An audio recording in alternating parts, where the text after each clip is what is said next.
go Kumasi, I won't go my way. Ona be compile yana. There be. Me buy kwa ne bi ni KMA. Ne bi ni ho. Nti me now. Mama the planning officer no copy. Na abrofo kasem bi. Say upa so de ade sie bibi ni afa hye nwomem. Yeah. Cause that document we adbra ye ho adwuma wie ye in 2013. Ye presented eno. Na me municipal chief executive for Boase. Okay. The final presentation was done at the conference room of Electoral Commission. Ewo RCC. Sada na Dr. Anani wo hobby. Na yera Benito Usubi ewo hobby. Because ye yonku bia owo company bia omo check ono so traffic nsensem hu pa ehia no pa yi o tek obi. Ono so no hobby.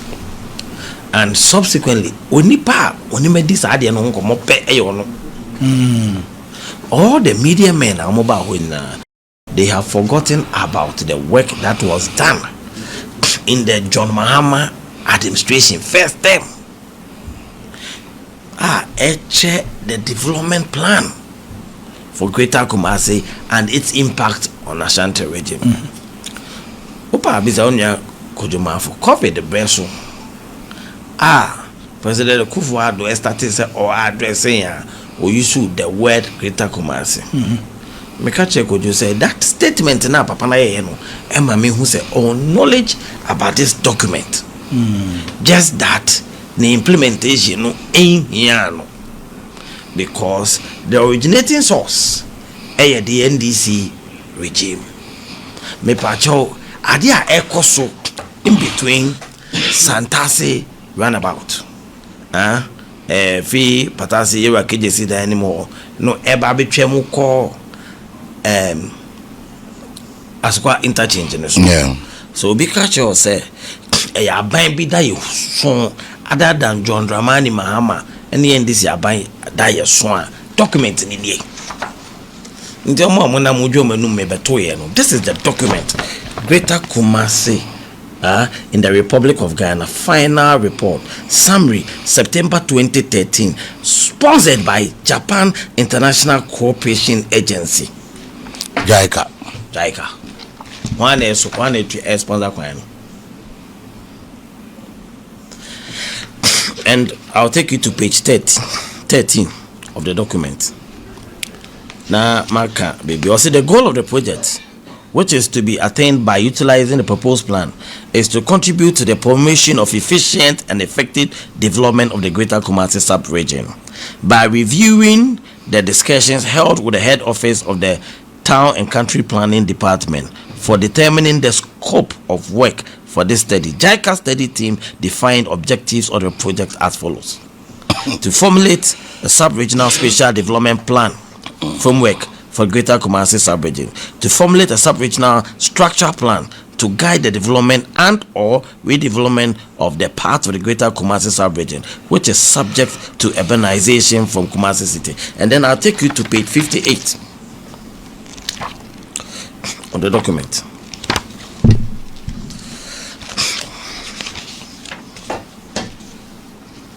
Page 58 of the document, table 8.1.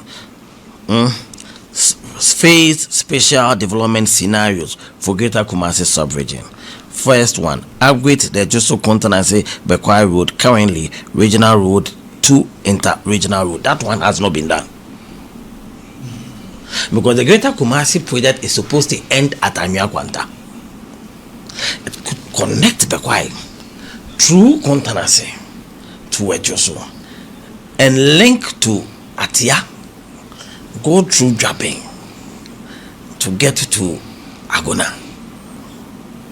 There are maps in Ewaham. So two, upgrade the Lake Road, currently regional road, to inter-regional road. It is when you started acquiring Lake Road construction from the Asukwa interchange towards it is part of the Greater Kumasi project. Unfortunately, they are completed. But that one, it was the Kufuor regime that began implemented this project that Mahama had given us. This plan that Mahama had given us. 3. Development of Meadow Ring Road connections currently under progress by Department of Urban Roads. Development of second Meadow Ring Road connection. Northeastern section of the Outer Ring Road. This is where we are. So this is a document actually who initiated these projects. It is unfortunate that after putting this document together and completing it in 2023 for execution, the various feasibility studies did not see Mahama in his second time continuing almost immediately. It was handed to the preceding government. And say yes, stakeholder engagement. I will be say all those were part of, and I can show you pictures of initial stakeholders engagement and that took place. So my understanding in this document, yes. It was hard to stretch one answer. So my understanding here is that this document was compiled during John Mahama's between 2012 and 2013. Okay. It started actually under President Mills. President Mills. Okay. Then Mahama as Vice President. And then later continued as President. And the document was completed in September of 2013 when Mahama was the President. Okay. So document, and they capture these roads. Yeah, can once and a JICA. And a sponsor. But in actual fact, construction beginning because after some compiling book you left office. And you a war normal way. There immediately after the project was completed, the baby a president go for do apine Lake Road Diana a woman almost 30 year koka aputo jana wenwe no kwa back up. It is documented in this document here ekuteme president mama yajijaye say if anyama was a document president mama edi maye no aban bi obebe bia befa esokoso ahwe so a. The plan was that by 2038, and I can let you go through it, by 2038, the Greater Kumasi project was supposed to be complete. But if you look at the various timelines, because it was supposed to have started in 2023. Yeah. The master no, was 2023. Now by 2028. Connected to Patase so flying interchange anymore. In the year the Coca era KJC. What it means is that the likelihood said 2028 deadline. But I am sure Senyakupon Eyatum na 2028 no den kunimdienma NDC aban ebiwa will complete the whole stretch by 2030. Okay. So now what's the beef? So what it means is that abani me will be adhered to. Into the map problem say this stretch ahade no. The na was say aban na ye gi ade no free won sem na eye no. Omo anye enu na me. But the last time former mayor or predecessor obedi na the buyer you need come one they already and say so it is all cast completely so kwai no omunim ho hwe bibia one ya any because there have been several series of I even know or my letters correspondence be no more caucus meetings near their course or one more and so the English word is an English teacher and the English word he used was that they initiated it, and I've used this document to prove that they did initiate it. He's an English teacher and he understands the words he used. So when you say that, there was no problem there initiation. What can say? Una we initiate the concept. Una kofabaye ni aba beto aso. Ye de de baye na beto aso. E na utu one among kakra bi. And I'm also utu ono when yakukudro. And tuniye. These things, the me ye di matem burum should have been done by him. But he didn't have the courage to do it. Because baby say I say penny to also man what happened to a best audition kwa adwane no sa be no so what happened to it a best audition kwa adwane no so because adwuma de me afa so makwa Muna na eko o say muna na eko adwe den ye de makwa we. Do you think that taking people, especially mechanics, and then for a muton car or crown edge market? Now they're customer officer. How are you going to get your results? Because you see, there's authority in the position. And think I know do what you know. Say Mayor Jinahwa, approach to a Juma is different from when you are in the office. It's true. So provide proper leadership.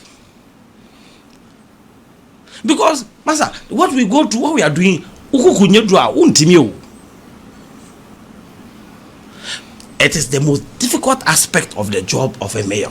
Baby, obi atena say 30, 40 years atena we didi na waba so wo de oba betuno and adwen ye ne say wo de wutunu no wo de ahogono ne ahote ene di tuno abeko ahunzu nipa wo ye nipa dese ne moja fa mo wudidi wo medidi and wutu na fe onum say baby obedidi the next day difficult to the man, but development must happen. And the pain that sometimes utu obi a on makotu obi o justice hotel ho sunda. That is what I'm putting my baby children's park. Me two be my many cars and me John Amisu. I just entered my car. Makotu obi of Anchana Ebra. I feel me be some so cry say. Now we come kutu ni yede.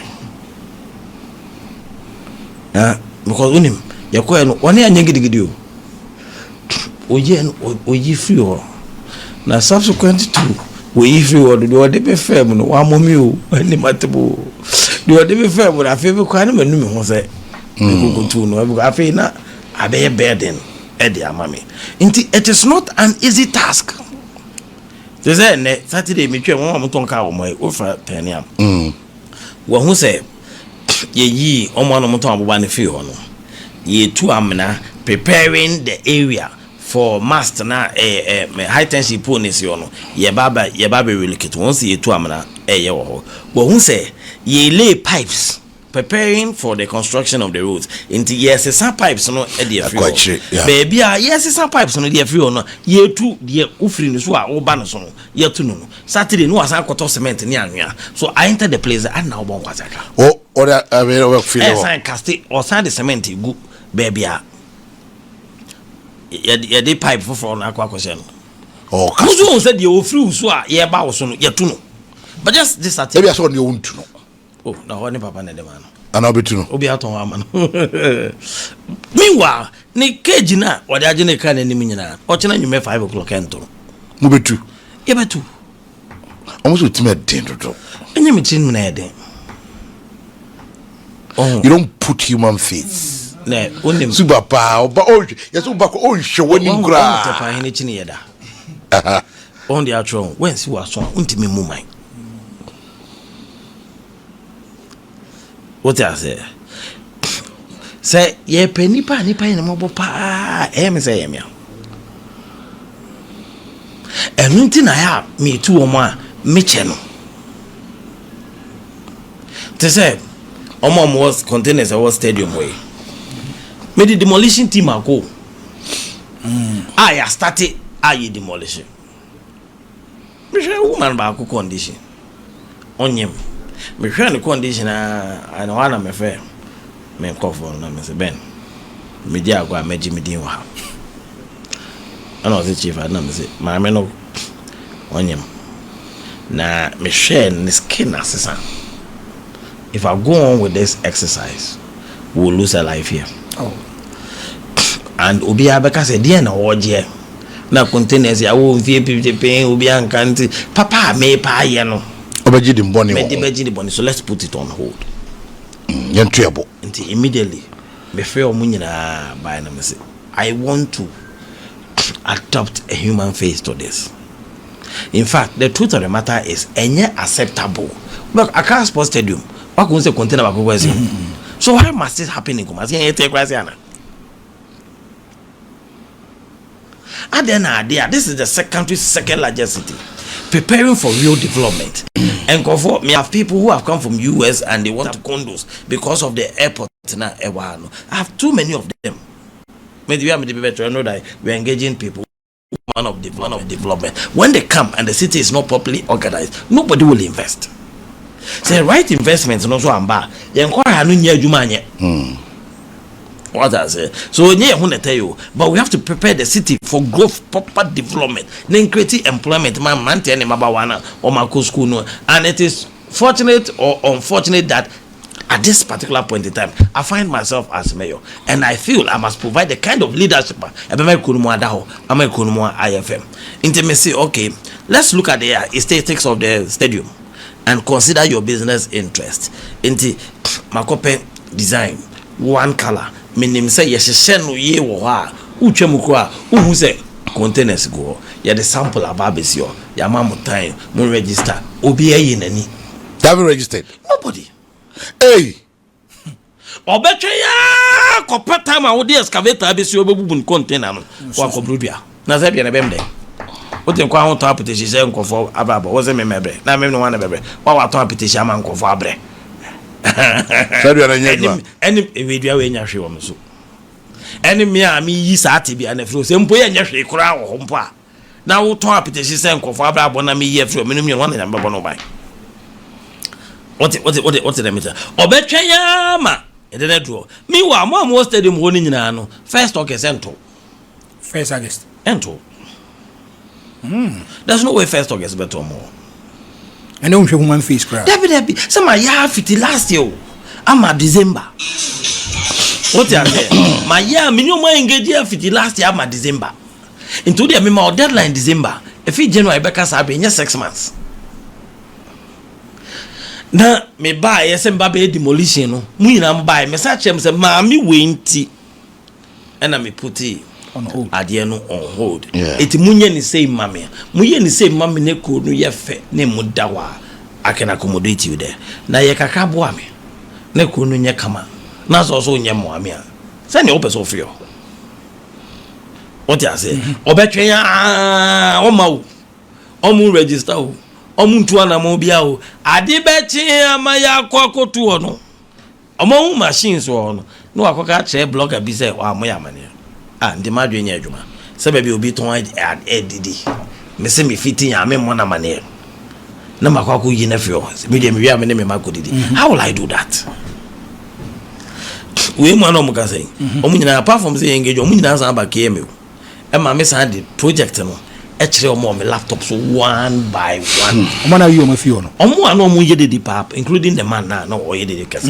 Omo nyina ba KMA made the project no on my laptops. Nyesa me each omo me ko be any one by one. Chom said this is what is coming. This is the design. Say me the video of the satellite video of Sibia Hosity eche omo. Ye we are after effect no. Silebe. Omo nyina ka so eye kama. Then they raise the issue of your Hong Kong. We engineer. We the ones Hong Kong. Oh, the other side, the inside. We engineer. We the ones Hong Kong. As a kind of happy Engine say Hong Kong. But unim me call no crowd. Baby or na nka ho a afi me de be ka ho. Oh. Aye. There be let's out me I think. Nyame timu na den. Edua be wo wani no. Itu ase. Ye ko ni ye anim no ena me hu brutals enwia ye dia bobo ni asawefo ni arrobes I wo no some structures in here we must get rid of them enti omo me ba be engage omo mama obi a 3 months wow wooden structure bia wo bia oh ayi maybe ya claim mo santation about nature ko no me ye ni mo na mo say So I how a work here. Then a workshop be or magazine and we are relocating them. okay. But who fight you now? Aza, man, Debbie was your we are Munuma, Yanamo, my you money. And it's a man, you mean through a dachi on the grow rings on Baba attack you. I mean, have the courage to do that work. In the almost your name cow, but the same don't have a cow. Everybody there will go. So that some prostitution ring never will dismantle it. And also treasure conform in the Papone form will dismantle them. Then you have peace in your house. In the what is important mobia at the end of and Ben with ye, but our direct impact was because I conform to also no pay baby at the bonnet, I won't know about so. Until once we have identified that this is their hiding place, we must get rid of it. Yet, I have a responsibility to protect everybody in Kumasi, and in protecting you, a bit here will be nice. What I say, I didn't know I mean to be nice. Into the baby, I bet ya will be nice, but ultimately, I will buy ball, ni yempuntu, and where Juma, and yeah. It is say yeah we tomorrow. We must the precondition from JICA on us as a government. And they say and your man ya kwesidi wo kwan na ya baba yin nyina yen aba yen free on moment on my mind. Oh, okay. And this man there a precondition. And let me tell you what I'm using my aside my mean I mean fuck him is can here. Every work that we have where there goes use KMA machines. There goes we. Yeah. You use KMA machines, but Sika they found the phone that is coming from me. Your own pocket. Wow, I'm telling you. Hey. Me na makoye me lala shila la openye bi o mama kwanza me fani din entudwa. Me na makosre. Na me na me fuele. Ya de ya kose the shop queen e ba be yi ponkuya ne si run about so. Ya ba na belt also edition you know 4,000 go and look for the crane driver. Immediately I dip my hand into my pocket and I paid for it. Your own pocket. We have spent in where you training in a full prison for no the cost of paying in business. How much we came one dime in it. And we are cutting 198 trees. What I say? That is the kind of sacrifice we are making to ensure that government side of getting the road done. That is the kind of commitment we have towards a project execution. Finally, no, start clearing way you know, we in the time limit. Jaka team ni buy last week Tuesday. Okay. Me up to the middle of July to finish all this clearing. Middle of July. July. That's next month. Next month. Send me for me all this clearing. Ndi me gusu. Me omukansa nti me so mama me ho by the end of this month. But me last Friday prisoners na boy machines no we na be edin. What I say machines na be say nti Friday say engagement to train bia no. I am hoping that e be a ochina ebeti me start etwitwa everything mo hai enyu akese wo ba bia garages ho nya be kan nyina ebeti be start etwitwa every na ya de atoaso nti ochina nti omo moton cars wo e kwa we so koka santa chona ba obi ade katan agene ke na oti enka ochina ba ochina kata no pedia yedi mo ye na cars wo pedia yes car na safo na wo botomo battery no so no baby asi inti kofa na yi free ho udro no nyi me dru ha me nkokro obe peja car me peja na safo na wo na battery me da peja me anwuma da be so the car yi bia na ye ebu o ti be to car no to e na wo amaka na si abekwa safo na so boto mo mu nya botre na won to car na inti 32 ne asam we dey anu osi o nova asam we dey anu osi 32 ne because you do mean baby no have demolition and me do apart from stadium because my no condition me be no me do my condition me ko demolition me do am sign that some so be dem mo nsu nsu was it maybe I locate cars in nko so you should give them a bigger space and I wouldn't never be before be am fa mom me will be a sakam dem so okay nya we car ma hwene we car ma hwene ne so park cars no hin nti say kwan no so yenye no we and another person you know motor car how many people benefit? It's an individual company. Let's do cost benefit analysis of the air cost of how many people benefit? Individuals. Until our cost and yere ne ge ne mami no. Omefo. Yeah kwan na how many people will benefit? Over 2.4 million. Yes. Every day looking at the number of cars yeah. Until why must we look at NIPA for benefit and forgo 2.4 million benefit? In a democracy, minority will always have their say, majority will have their way. It's any your majority na ye pe development ye pe kwano. We must have our way.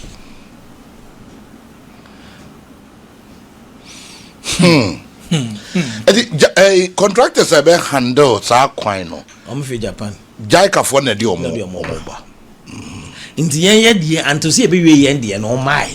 Obi asend me message ya na me kan na me sere o se sa kitikiti na o ka se omo ono na bai be ye no nyino kre omo anye kitikiti omo ye die o se mo fa free the Greater Kumasi book during President Atamils Mahama time ye na rota obo boss o ni ade nyina na se aban bi be to ye no wa ye bi na ka kitikiti say for example Oma credit war from Asqua interchange to and hono de enye ketekete eno de kase pa because they've done about 40 to 50%. That's right. That's straight. But they make kase ketekete no efiti Asqua interchange e de kopatas no na ketekete in good engagement ba kumienu bi pe e na wo ye ti eno no e do was any message no mpacho wa say eno na no all fit the whole approach to the implementation of the Greater Kumasi project and President Kufuor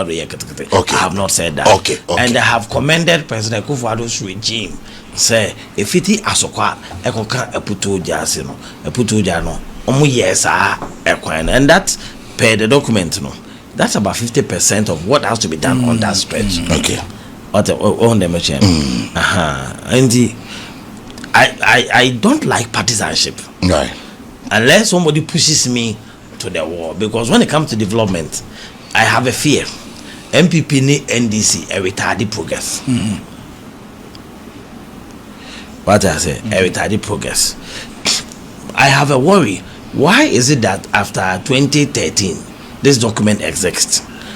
I just saw through contancy to be quiet. What it's supposed to link up with Anua Kwanta so that the economic value what be quiet or can have proper impact on the region. I have a worry. I am part of this government and I believe that we must give proper consideration to that stretch. But then this government, as part of this document, I started here at here, and I'm sure regional minister has gone on a tour to those places. They call link through grabbing. Ediakopi agona edia wom ediakwa si offense kwan so that cars are kese ni nyina na ma me fa kromo ha. It is because we documented that development plan. That is why the Honorable Regional Minister is leading that effort, because our document here, President Muhammad Dijaye in 2013, see Kumasi Ashanti region, and I'm saying that the politics are touching. Niaka this Greater Kumasi document, President Muhammad told us, Kumasi special planning, a casa about where we can have high-rise buildings. Kumasi, this document has it all. The Airport City project one, it is here. It is here in this document. Airport City project it was started during President Kufuor's regime, but the originating source is Mahama. It is here in this document. And the President Mahama plan a Greater Kumasi project document say if we are executing I'm telling you that by 20 36. Kumasi should be looking like Accra. Okay. The Greater Kumasi should be looking like Accra, and we can only achieve it if we put partisanship aside. That is why people like Obama and Mono Mepe Omazem. When it comes to development, they don't bring partisanship. When it comes to Junior Kumasi, somebody like Unabu Bavoa, Mesha South MP. I share ideas with him than any other person. Because when you engage him, you see that when he realizes that you are coming on a particular developmental trajectory, he doesn't look at you as an NDC person. He sees you as a partner. And that is the way we have to go. That there's this document that you follow. This document talks about how to manage filth beyond Kumasi. This document talks about how to manage development structures beyond Kumasi. It talks about what has to be done in Wanka as far as building roads and houses are concerned. It talks about what has to be done in Ejoso, what has to be done in Bekwai. It's a good. Is it not that government comes, government go, government plan for cities? Because somebody is telling me that you show me a document that Kufuor planned for Kumasi. That's Kumasi. And the fact that Ufri so abanfu for buy no. Now buy no so dini na niso adi hunu ba no start ye bibia. Say kase Kufuor e kind a design and Kufuor na kind because definitely over here be a Rollins era. There was a plan for Kumasi. And definitely I am giving you a comprehensive document that comes with pictures, that has chiefs in meetings, that has maps. If there's any other document that any president has developed for this city and this region at the onset of the 4th Republican Constitution, let the person bring. Then and I'm not answering. We'll pick some from the documenter Obidiaba. We'll pick some will align. It's Kumasi that benefits. But the person can say, as if we be your mama and cover by me, can't your mama document your mama and say, and punto once. But your meeting why I couldn't your mama and I may into one the friend your mama. Very good. Look at your mama and your mama plan I have about to I need you money for the development and betterment of Kumasi. Okay. Well, and Obi the message by me how you are or say what happens to the trees and river bodies along these places? What are we doing about because we are called this place the Garden City? Or say the number you found. Baby I Equino, Yedra Inuano, as part of their project. You try 198 trees. 198 trees. We are supposed to replenish with about 400. Okay. On completion. Okay. It be in Finfin. It be so back on in Chain.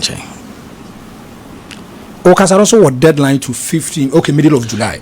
That is the team nearby. Jaika for team. But on one end of the month. If I don't meet the deadline, what it means is that the project execution period will extend. But will you be surprised if it goes beyond 15th? You know? It's possible. It's possible. That means the project will be delaying. That's what he's saying. And until I made heat kaka because the actual project execution period was supposed to be July. And the amount won't feel 22nd November 2025. And on feel. And I gave them the last date, 17th April. Until be obeka no kwebia udru. There are ofi Reverend Chumba Mao. Now about to Santa about that. Ubu say Reverend Chumba Ma signboard nye ni ekoyi. Oh okay. Omo na yi omo ade. Ebi asori nti nyame so omu. Eno ma bia na ewo omo anim ho a ye ka so omunyi na yi utwaso de call kwan so oni fa hono abonsan bi wa nkofo tonton ade no ma bobo apata e ba kwan mu pa ukofa ho a o ma twetwa ni nyina so aye ntie apemba bi a ya mark no enye ne ekoye o mo ansan kasa ne ekoye na obi de de go sometimes go na chi odo na obi de Adam's Kitchen, right? Yeah. The containers and I want to chi. Me madam for book me off as come na bones. Na ye adwa nyam kwate. Na the containers chi. Kwabena frame me say kwabena woman is your 17 people na me nkasa madam for ire me bu. Omu nyina akoyi free ho. O farm high e dey call Atenga Junction. Edan ya mu friends highlight wo mu. Sada yes. Signboard say when mo nya ni yi o mo na yi. So there are people like more deadline, they complied, but they are in a minority again. Majority no feel say, and I understand. Obijo komakoha makoha ombwa mabiza ohinwe ohinwe zo bi antimi no wait sakasa na omedile ade na then you want to avoid using brute force to get them off. No watching ani e delay. It be yedru no. Say mama me ni anyedin na menu mu mfiwa project na be delay time no be so me 4 years no ba bisa mo ba ide na oye. Okay, there's one a year I had dream of a city music say it has to do with traffic situation congestion. Yeah bro, now on Friday it took me 2.5 hours from a doom to here. Hey, me ba ha kwa mabe. What's happening? me ba ha kwa because if it if anything baby ultimate branch the new road no so no traffic light now then Askwani road I dey koka ruwa ko akoma FM echi ho. Yes. And so we do interchange na so. Yes. Traffic now start here for you. What I say, it is because of the construction now ekoso asokwa stretch on. Inti edru baby a was a contractor or dey borders esi kwan no back because ejuma no mo ye wo ho no or say yeah protected side back on here now into one lane into conform manage traffic no yeah the frank as you yeah the ready chere section and we giant and from back kura nko it me boa na ya ba be drew despite fear anymore that could jump on never be draw now so quite no so apile na e ban say because a hard block no more free free KMA Zuba musu nya access no more free KMA no Zuba no so enya access enu ntine ye de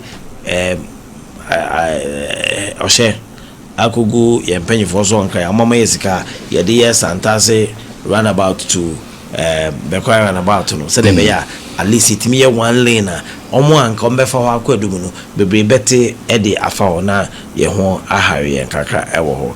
I'm sure that when the actual construction takes shape pressure na be kase as you say it, we have to do whatever we can to make sure say we ahojo runabout Santas runabout to bekwara runabout no as early as possible.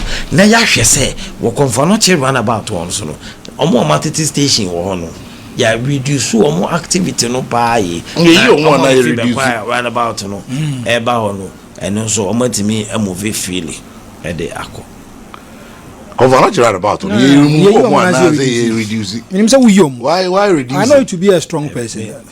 And I didn't so because that's when I go be sure I did Facebook and Miss why I'm in Pentroja. Oh, last week omo deputy secretary come me abuno. Omo deputy security manager. Governor no. Governor is deputy security manager. Oh, omo don't question the me chasing ko akoto are no lokoro. I mean I don't know how to lie. Me idea whether good or bad, I'll state it. If you reprimand me, it's okay then for me to be named Troja. It makes me feel like I'm a coward. Oh, me trying to indeed. I always want to say what I have done and what it is. The entire makers are saying, what was I suicidal? It almost house and trust. Because schools there. Yeah, what's house and trust is suicidal.